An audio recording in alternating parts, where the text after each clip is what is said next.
Bigfoot, Dogman, Jersey Devil, and others. Are they real? Figments of our imagination? Or the most cleverly disregarded reality of all time? Come into the cabin. Let's sit down and find out together. Hey, welcome back to the cabin. I'm Robbie. I'm Steve. And that's it tonight. Just two of us. Yep, just the two of us. Johnny's stuck on a welding job, and I think Norm's on the Band-Aid bus again. Not. Yeah, but I think we can hold it down. What you think, Steve? Yeah. Yeah. So, I know this is not one of your fortes. You know, you're pretty big on the Bigfoot stuff and some other the cryptids, but you're not really. Dogman's not really one of your strong points, though, is it? I'm too afraid of it. So. Well, we're gonna change that tonight. We're gonna get into the Dogman stuff tonight. That seems to be like a really, I don't know if hot button topic is the right terminology, but sightings have appeared to be on the rise. I heard Shane from West Coast Dogman Project the other day say that just in his region alone, sightings have almost doubled over the past couple months. So, you know, we talk about that veil being not just pierced, but being kind of either ripped or lifted or whatever you want to talk about. So, Dogman, which was something that kind of was on the back page, so to speak, for a long time, and Bigfoot just had the spotlight. Yeah. Now, Dogman sightings are really starting to come around, and it's something that's been around since the 1700s or even earlier. You go back to the cynocephali, which is the dog-headed soldiers that they used to talk about in ancient times. Okay. King Lycan, which was, a lot of people will say, was the first werewolf. You know that story?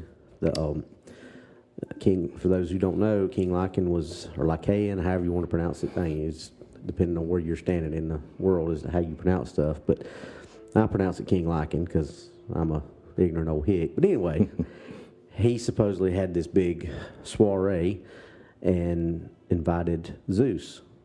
Okay. And he was vain and kind of liked his power that he had as a king. And he wanted to see if Zeus was really as powerful as he claimed to be. And instead of serving meat, he served human flesh.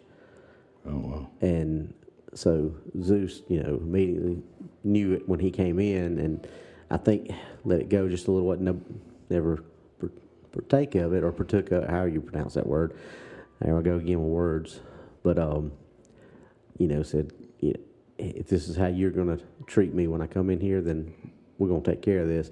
And he cursed him to be a beast. And if you look at all those drawings, he was a bipedal wolf. Stood on two legs, and he was, cursed to do that. And that's where the curse part of it comes in. He was cursed to walk the earth as a beast. So some people say that's the first tale of lycanthropy, which, that's the actual clinical diagnosis for somebody who thinks they're a wolf is lycanthropy. So, and we kind of talked a little bit about this other night on DAX Machina, and I'm kind of of the school of thought that a dogman is an actual creature, but a werewolf could either be a demon, skinwalker, something of that nature. But I don't think that could look like a dogman, but I think that's a totally different. It's like calling all tissue Kleenex. Yeah. Or all soda Coke. Or Pepsi. It's just a generalization term, like all Sasquatch calling them Bigfoot, which there's several different subspecies.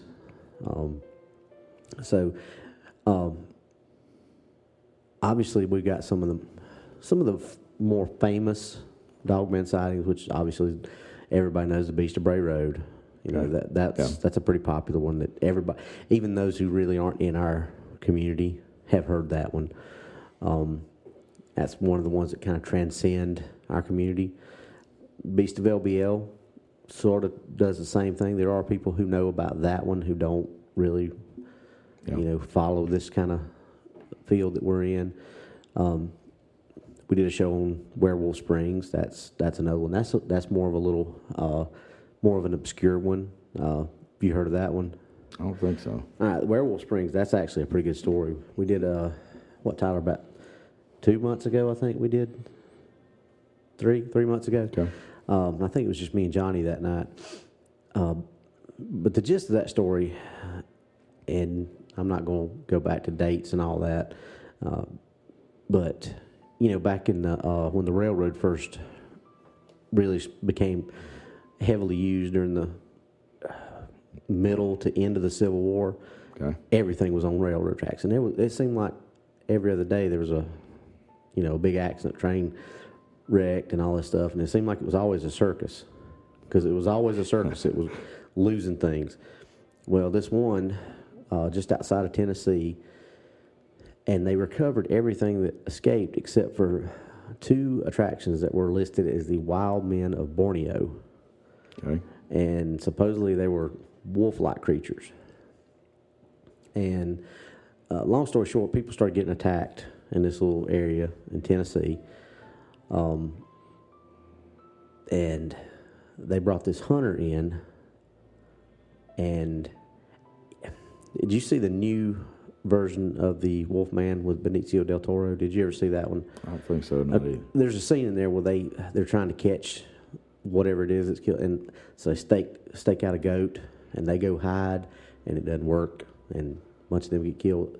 Kind of the same thing is what brought this one hunter in, is they tried to do something like that. Okay. Staked out a goat, and a bunch of them ended up getting killed or hurt real bad. So they brought this one hunter in, and he tracked it. And supposedly it attacked him, and he made it back to this cabin and tried to board himself in, and it finally got in. He shot it a couple times, and it seemed like it didn't affect it. And just as he thought it was going to kill him, the sun started coming up, and it took off. So kind of lends that credence to maybe this wasn't just a Dogman. I mean, because even if something's nocturnal, it's not going to just turn everything off, and especially if it's in attack mode. Yeah. So that was kind of that, and they made a national or a state, was it state park or national park, Tyler? State park about it, or around that area, and it's now called Werewolf Springs. You can look it up on YouTube. Okay. There's some good documentaries about it on there. So, but that's one, it's kind of obscure. There's still, to this day, people say they see shapes running in the woods, hear strange things, especially at night. That's one of the places that we're talking about hitting on our little tour, because it's not far from LBL or the Mammoth Caves, which all that area is pretty hotbed for Dogman. Then you got the Michigan Dogman, which is, it's pretty. Most people have heard about that one. I think that's probably the OG Dogman story. That probably even predates the Beast of Bray Road as far as people talking about it. Beast of Bray Road may have come, but there's some people say it's the same thing because it moves so much. Because there'll be like times when people say that it's nowhere to be seen, and then all of a sudden it's back again. I think it's following whatever prey items, whether it be elk, because there's a lot of elk in that area. I think there's even some moose. Obviously, there's deer all over the place. So I think that they're following the game trails, following the migration of the whatever it is they're eating. So tell me what you think. Describe this Dogman. Well, and see, that's the thing. You get a lot of people describe, just a large, very large wolf. Okay. It's on 4 legs, has a tail, looks like a wolf, but it's just massive. And, I've showed you some of the prints of the wolves that I found, almost 5 inches long. That's pretty big for a wolf. I mean, there may be some domestic dogs that get close to that, but that's pretty big. Yeah. So some people describe that. Some people describe the more traditional, what you would see in a movie as a werewolf, standing on 2 legs, running, things like that, or running on 2 legs and things like that. So that's where it kind of gets into that, I guess, where you're at, what kind of legends that you're looking at around the area. Cherokee around here have the Oolonga Doglala, which is the spirit with knife teeth. Oh, wow. Yeah, but that was, that's what most people would classify either a werewolf or a dogman. And the term dogman didn't come around until I think they said the 1930s, 1950s, somewhere around in there. Okay. So everything before that we saw that we would say now dogman, back then when you would say werewolf. Okay. I see what you're saying. So who same thing before Bigfoot came around, Shiatonka, Janoskwa, Gugway, all these other things, because Shiatonka actually means big elder brother. So depending on where you're at as to what certain species that you're talking about, you could have one that's just peaceful, or you could have one that's like the Janoskwa or the Gugway, who are, Gugway translates to face eater. Okay. Yeah, I mean, I don't think they gave it that name because it was cute and cuddly and was bringing them berries and being all friendly. So I've heard some about Dogman, and I've listened to multiple podcasts. It seems like every one of the encounters is never good. Yep, I've said that exact same thing. I mean, going back to Bigfoot, you can kind of almost break it in half. Where some people were like, "Oh man, it was just a great experience. It was just peaceful and serene." It looked at me, I looked at it, and we just had this great moment. And everything was good. But then there's some that are like, "Oh my God, Todd Standing he's gotten into some hairy situations where he's like, I don't know how I made it out alive." Then, if you listen to most any, not necessarily all of them that have had experiences when they've passed it in a car, like Johnny, because 70 miles an hour, there wasn't a whole lot of time for interaction. But most people who were like out on foot and had some kind of encounter with a dogman, it hadn't ended good. And, there's 3 or 4 cases in the LBL of people who were killed that there's a good chance that that's what did it. Yeah. I mean, that family in 1982, I believe, then there were 2 bicyclists, sometime after that disappeared and they never could find them. They found one of the bicycles up a tree, 20 foot up a tree, 15, 20 foot up a tree, bent backwards around the tree. I mean, the bicycle was wrapped around the tree. So the tree was wearing the bicycle. There's not a lot in nature that's going to be able to do that.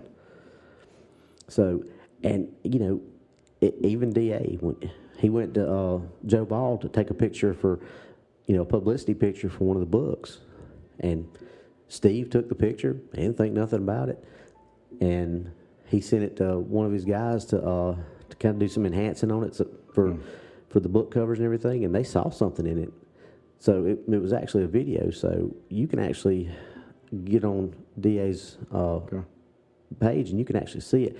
You have to blow it up to see it. You can't see it just from the regular video, but I've seen it, and there is something in those trees behind them watching them because it's there, and you see it move out. I think I've heard you talk about that. Yeah, we talked about it a couple shows ago. I can't remember. We actually showed the video again. It'll make the hair stand up on the back of your neck.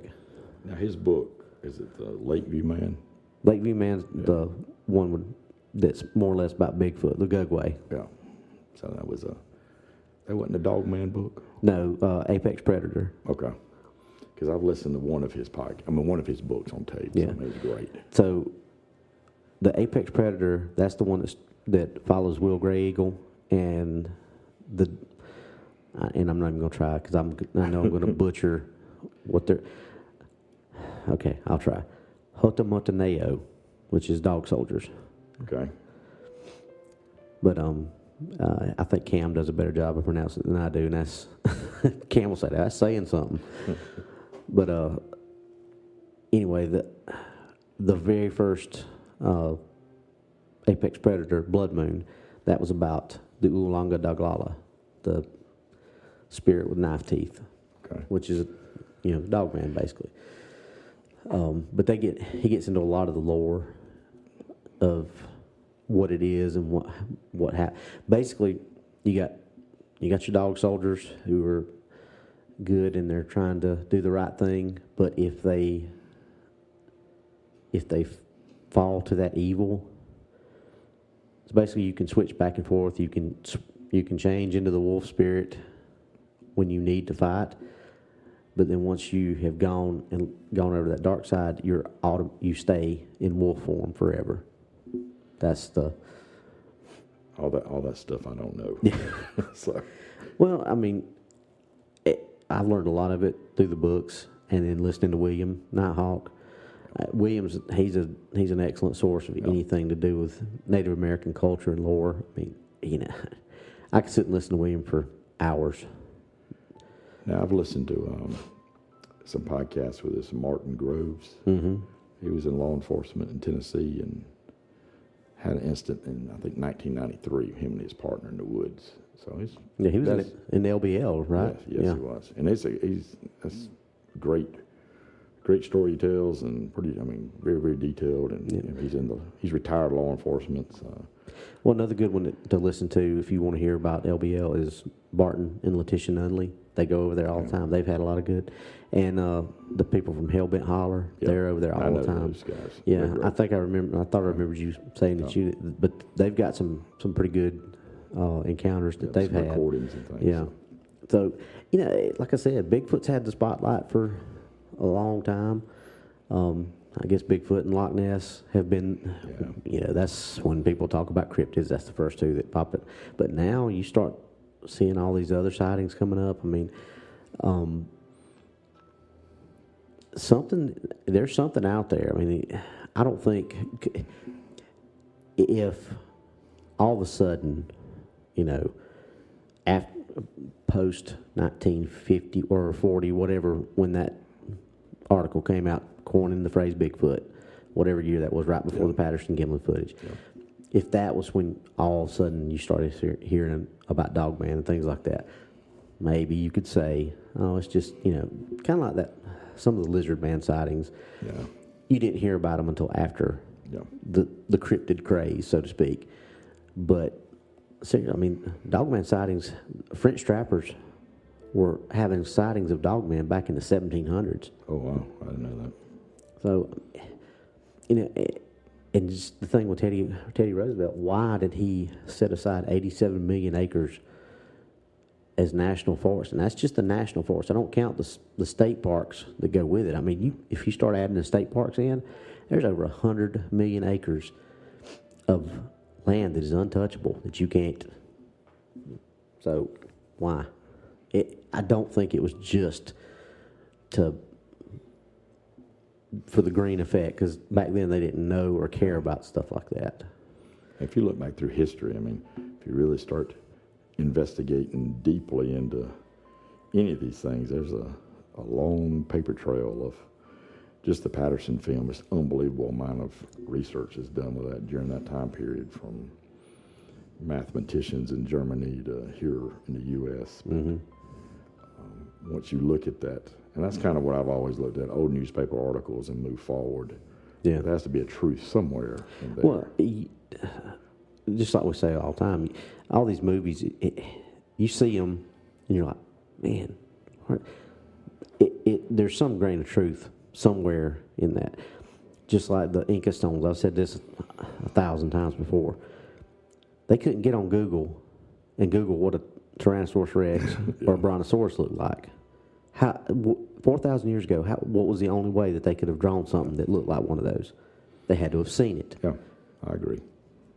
Word of mouth, you can't pass word of mouth down that long if these experts are to be believed that humans and dinosaurs never inhabited the earth together, then that's a long time for word of mouth to be passed. I mean, that's another rabbit hole. Yeah, that's a big rabbit hole. But it's the same thing. You don't get these kind of detailed encounters and description. I mean, look at the caves that you see, cave paintings of Dogman and Bigfoot and things like that. You don't get that unless you've had that kind of, you had to have had that encounter and that real world knowledge to do this kind of stuff. So, and it's like these movies. I don't think these guys are so creative that they're just coming up with all these stories completely devoid of any kind of real world. I even heard a rumor not too long ago, maybe true, may not be true, but that a lot of these big time producers in Hollywood are getting that they have these high ranking military connections, that they get all these heavily redacted reports of these real world instances that happen, and they're handing them to them, and their writers just fill in the blanks. All that stuff that's redacted, that's just a fill in the blank. So, so a lot of these movies that you see that are far fetched are real military operations that have happened, but they're just changing things here and there, whatever's redacted, names, locations, things like that. But the meat and potatoes of it is what happened. I don't know whether that's true or not, but there's a lot of military stuff now that's coming out. There's strange things happening. The military staff members retired or on their deathbed, and they're telling things that seems pretty believable. Yeah, well, just like that guy that was the former Navy SEAL about the Area 51 stuff that he's got. I can't think of what that guy's name is, but they tried to discredit him, and then now there's a doctor that was working with him that's come out and has said, yeah, everything he's saying is true. I was trying to see someone text me something today about a release for the military, but I think it's something like every few days you have something. Yeah. And like I always say, if you want to deceive someone, you do it in plain sight in front of them, and it's a lot easier than trying to hide something. So. Well, yeah. We easiest way to you tell a lie loud enough and long enough, people are gonna start believing it. So, and just like Jessica and I talked about, I was on her show Sunday night, and we talked about we just pretty much talked about everything, but we were kind of talking about some of that stuff with just like the UFO thing over the Super Bowl. I mean, soft disclosure. I mean, they said it, they talked about it, but they buried it on YouTube. Now, back when you and I were kids, you remember when the president had something to say, or anybody from any kind of White House thing like that, they shut everything down. But you had the Secretary of Defense, the White House press secretary, and the general at NORAD making a statement about unidentified flying objects, and it's buried on YouTube. Wow. I mean, I think something recently has come out in the last few days as well. Well, just think about 20 years ago, that would have been all over every newspaper. That would have been all over every channel. Everything would have stopped. Yeah. But now they buried it. But they can say, hey, we said it. It's not our fault that you didn't know where to find it by digging through YouTube. Well, I think that's tactically done. Yeah, just like they say. I've been hearing for years that the Army Field Manual has Bigfoot listed as an animal that you could. I've seen that before. I mean, that's just in Oklahoma, Florida, and a few other states. Oklahoma's one that says they're offering I want to say 30,000 or 30 million. I guess 30 something reward for a live Bigfoot brought in. Florida has got a thing on their little hunting brochure that says basically says something about you can't shoot the skunk ape. There was DA was talking about something, I can't remember what, I want to say Pennsylvania or somewhere like that, where it was like non-human chimeras. Oh wow! I mean, you get this stuff all over the place, and it's almost like they've got to think, well, if we do this, they're going to think it's so outrageous that it's just a joke or it's just a lie. But it covers that plausible deniability of we put it out there. Yep. So what are your thoughts on Dogman? I know you don't know a lot about him. The things I've heard is always some terrifying encounter, and I've heard a few. Just basically, all I know is just through podcasts or things, and I guess I kind of try to listen to see if it sounds reasonable or if that person is, saying things that's saying truthful. I know that there was someone with one of the wildlife organizations had a sighting in Maine, and then the gentleman I've talked to a few times that had it in Tennessee, the land between the lakes. I mean, just like in your career, when people are being honest and when they're not. There's an emotional attachment to testimony, and certain things people say is most likely the logical thing to them to talk about, and not change or divert and say different things that show dishonesty. But I listen to several different podcasts when I have time, and I'm busy just like you are, but I know some of them, like the famous Sasquatch Chronicles, is now kind of moving to Dogman now. Yeah, there's a lot more of those that's showing up on there, and there's some of them with some pretty realistic stories. And, there's a podcast called Dogman Encounters Radio. There's nothing but Dogman Encounters. So that means there's enough encounters that people are having to send in and actually do a weekly podcast on it. That's a lot. Yeah, we've got the Dogman International, we've got the West Coast Dogman Project, we've got the East Coast Dogman Project. The conference that we're going to in September is the Paranormal Roundtable's Dogman Conference. There's going to be some Bigfoot stuff there too, but it's the Paranormal Roundtable's Dogman Conference, second annual. So it's starting to get, it's starting to gain some ground, and there's got to be a reason for that. It's not just because it's always the cool thing to do. And I think there's more scientists getting involved in a lot of this, from sound recordings to infrasound, some of those, tactical ways to discover things that's not within normal range. And a lot of it's like, human voice can only make, like the Sierra sounds. Human voice can only make certain levels and certain things, and those things lead me to believe that it's almost impossible without that, that technology there. But it's hard to fake stuff now. But with AI coming out, it may be different. I'm about to say it's kind of a double-edged sword. It's almost too easy to fake stuff like pictures. Yeah, and you can't believe that. But audio stuff is just, because of the technology to break it down, it's almost impossible to fake an audio now. And I think whereas in the past it was almost kind of reversed.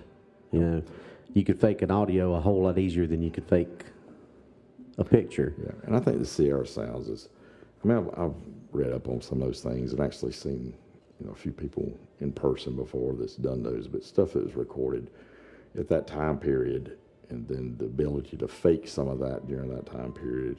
And then when you have multiple universities looking at it, you have linguists looking at it. So, I think that kind of keeps it solid for decades. It hasn't been disproved. So. Yeah.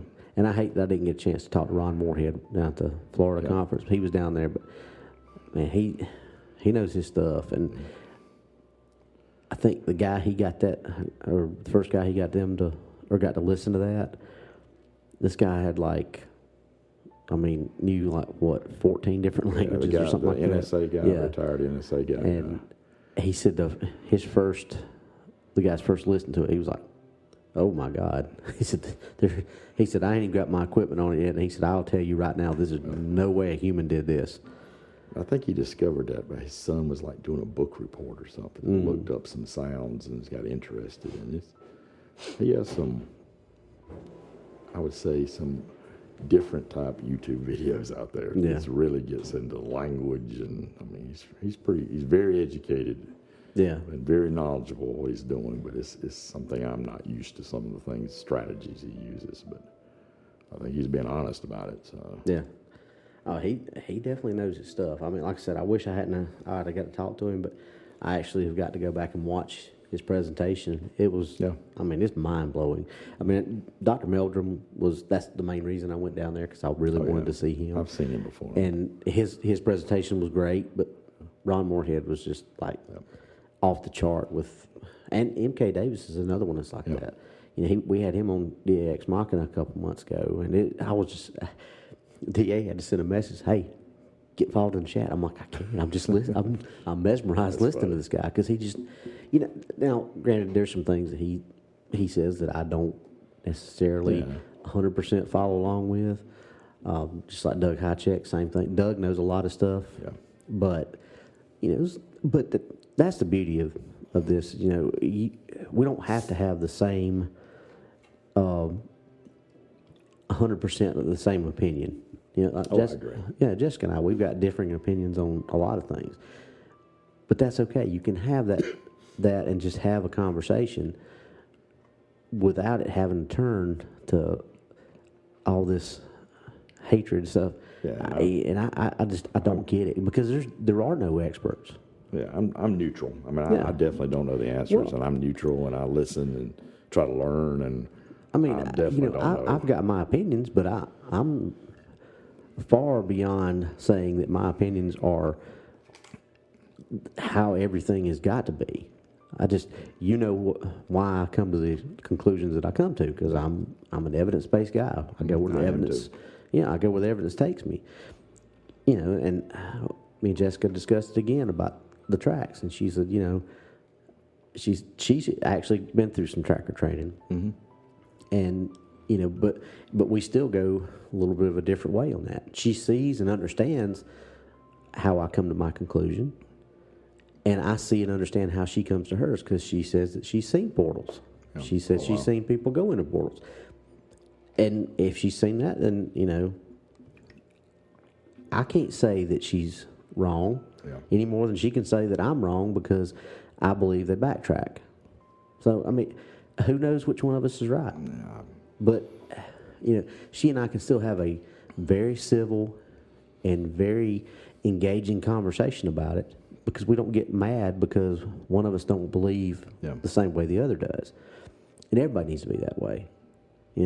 If I've got one opinion and you've got another opinion, that doesn't mean we can't be friends and we can't agree to disagree just because, I believe it backtracks and has adaptive camouflage and somebody over here says, nope, it cloaks. Okay, well, that's your opinion. I'm glad you think that. Because they say the same thing about Dogman. Oh, it's got a cloak. It's interdimensional. It vibrates on a different frequency and things like that. I personally don't believe that because everything that I've seen shows me flesh and blood. But that doesn't mean that I think people who think that way are stupid or dumb or, I just think, okay, that's what they believe because of X, Y, Z.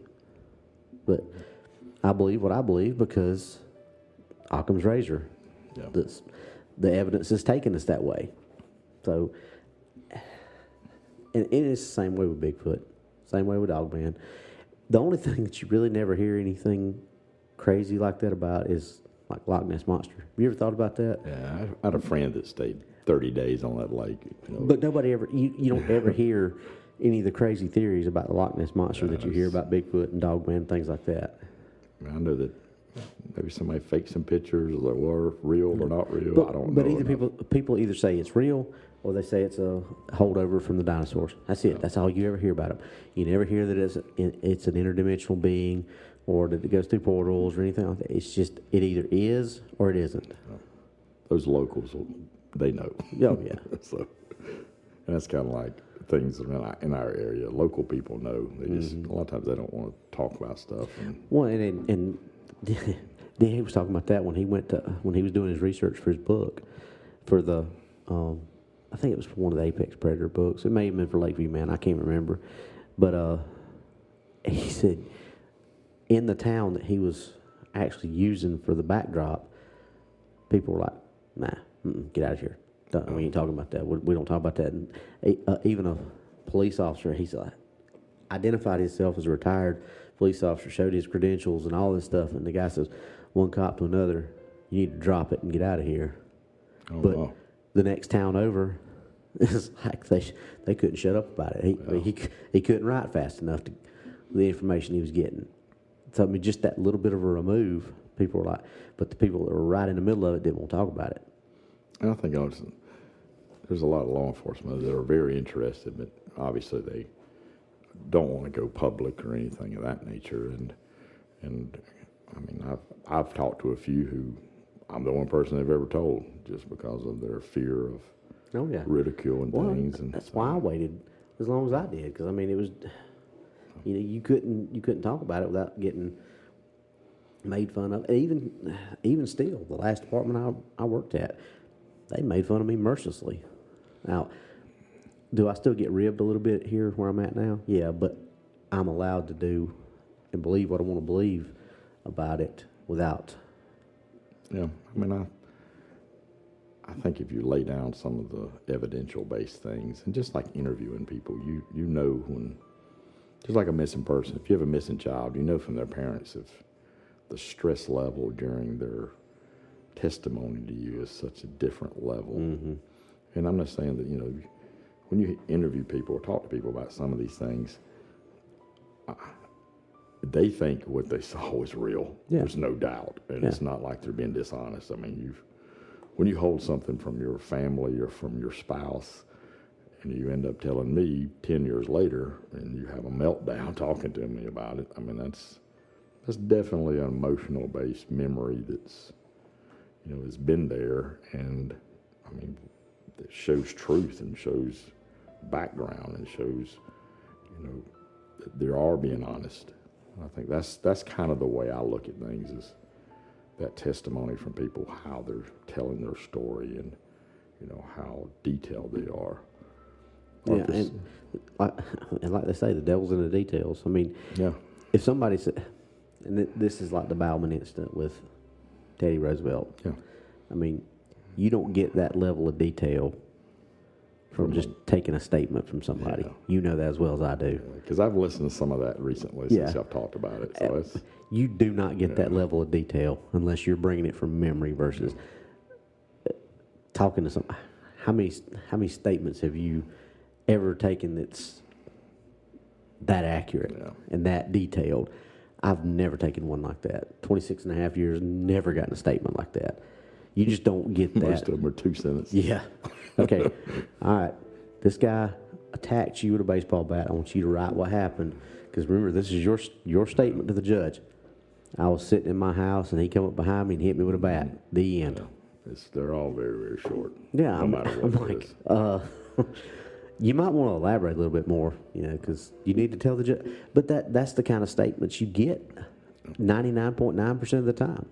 So to get a statement with that level of detail and that level of involvement, I just don't think he pulled that statement from somebody. Yeah. That's an interesting story. I mean, I've just now started reading some of that and looking at it. But I only got that name, Bauman, no first name. The first thing he did when he got office was the parks, setting the parks apart. I mean, he had all kinds of encounters when he was in the Rough Riders. We know about other wild encounters he had with other animals. I mean, but he had his political aspirations going at the time this happened.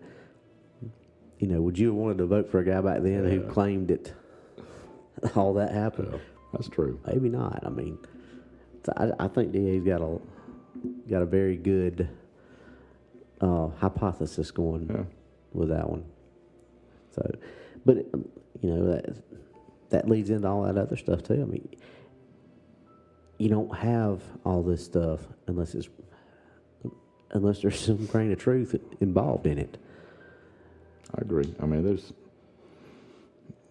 the conspiracy theory world, but I mean, there's always something to that, usually. Yeah. Well, I mean, conspiracy theorists are doing pretty good right now. We used to call them conspiracy theorists. Now we just call them, hey, Fred, what was that was going to happen? Yeah. Just like the plane. Was it the plane yesterday or day before yesterday? Day before, I think. They sent the jets, and there's all kind of theories about with that plane. And they used it, sent some fighter jets and busted the sound barrier and things. And I don't know what happened, but I was definitely. But you can apply some of this to some of the, what was the flight that disappeared that they looked for forever. Yeah. You don't lose a 737 nowadays. That doesn't happen with today's technology. You get trackers for your dog. Yeah. I mean, your coon dogs you can track and find pretty simple. Yeah, but they can't track a multi-billion-dollar plane. So, there again, conspiracy theorists versus back then.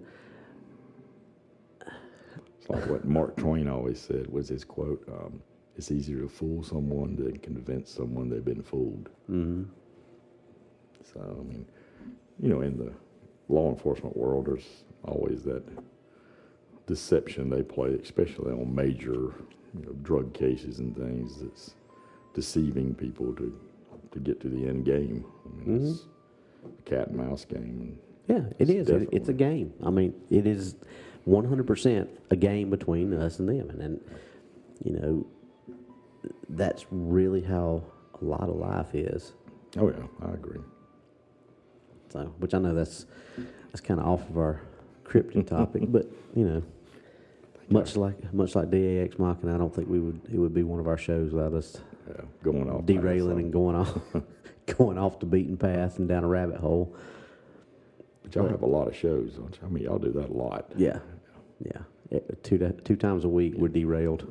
Yeah, so I've watched a pretty good bit of them here recently, but y'all have a lot of time, energy, and research done to those shows. Yeah. So. We try to put and that's why we try to put, because we are affiliated with DA Ex Machina on this show, so we try to do the same sort of, what's the word? Subcategories. Yeah. Well, no, the same attention to detail and the same. Oh, I see. Yeah.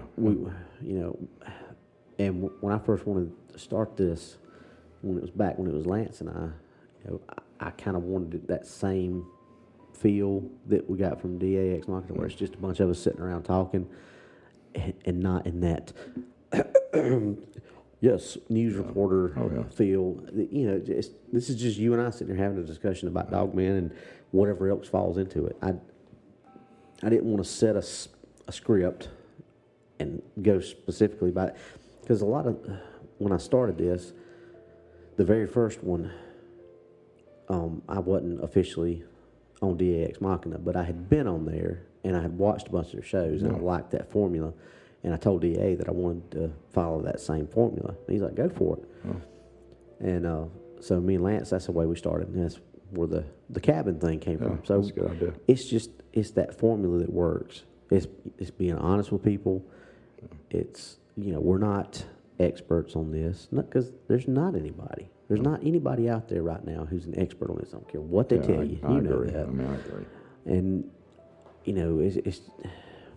and I think that's why us and DA Ex Machina are so popular now, is because we're not afraid to say, hey, we don't know. This is, we're not experts. This is our opinions. If you don't like our opinion, that's fine. You don't have to like our opinion. You don't have to agree with our opinion. We're not even going to tell you to leave if you disagree with our opinion. If you want to discuss it, we'll discuss it. We're just, same. I know it's kind of a little bit harder for us being recorded than it is for on DA Ex Machina to have that open discussion. But we encourage people to leave comments on the YouTube channel or on, I think that's probably the only way they can leave us comments about the show is the YouTube. I don't think they can do it on the Spreaker or things like that. But if anybody's listening has a difference of opinion or has a question about something, I try to answer or at least acknowledge every comment that I see left on the videos for the YouTube. And we care about what we put out, the content we put out. We don't just sit here and just say whatever we want to say just for the sake of saying it. Steve puts a lot of time into research. Norm puts a lot of time into research. I've watched documentaries and movies and things like that my entire life, and I've got one of those memories that I just remember everything. So I know everybody likes to think that I've got a lot of knowledge. It's just I've got a good memory, but it is what it is. And Steve, you and I both spent a lot of time in the woods. Johnny spent a lot of time in the woods. Norm has spent time in the woods, but we care about the product that we put out. And, to me, especially when DA gave us the blessing to kind of be affiliated with him, And, it's like I say, you've heard me say it on the show, we're DAX mocking a lot. Yeah. Whereas we might have a 2.5, 3 hour show on there, we're only like 30 minutes to an hour here. But it's the same thing. And I've had lots of people say it's just kind of the same feel. And that's what I wanted. I wanted it to feel like that, just two guys sitting around, or a couple of guys. It was two guys. It was me and Lance. Just two guys, me and you tonight. But, just a couple guys sitting around having a discussion. And some of this is new to me. I mean, I grew up, I guess, learning about Bigfoot and reading stuff in the library when I was in elementary school, and I remember In Search Of and all that. But as time went on, I think, as my career went through, and once I actually talked to some people that I really trusted, and that kind of changed some things for me. That especially someone in a good career, or stable adults that have successful careers, and why would they come forward and say these things? And looking at that and looking at some evidential based things and some GIS mapping and things, it's like obviously something's going on. Everybody can't be being dishonest. So well, I mean, you cannot explain away. I mean, you can, but it's hard to explain away. Let's put it that way.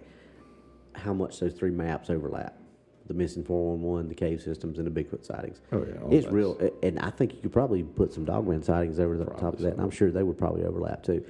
It's hard to just explain that away as it's coincidence. I mean, and then you factor in how many of those, how many times people found backpacks and things like that way down deeper than just what the backpack had in it, just a day pack that, I'm just going to go out and walk a trail.